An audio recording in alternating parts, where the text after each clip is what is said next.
बोला बोला हंस वाहिनी की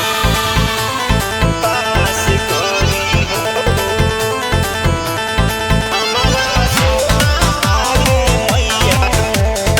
मैट्रिक पास कोई हो mix by Tulsi recording studio Surat pass कोई हो माही लाई है आशीष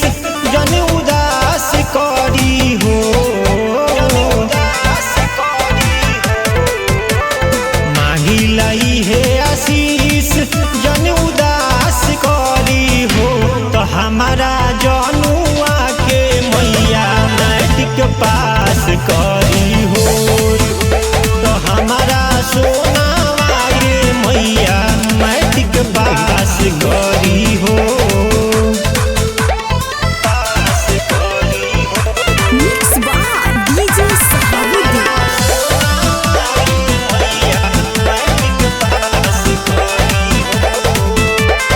रौरे शरण में ये माई रोजे हम सिरवा झुकाई पास ना होई जदी जनुआ तो हमनी के साथ छूट जाई रौरे शरण में ये माई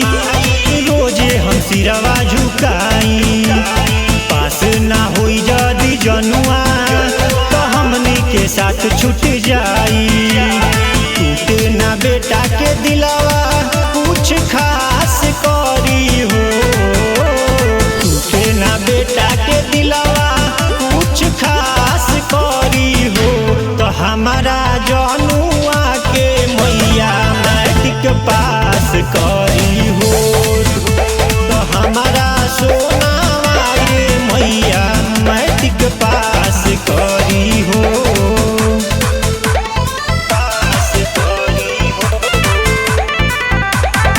हमारा सोनावा के मैया मैट्रिक पास करी हो छुट्टी हमार जदी साथवा ए माई हम कुछ करब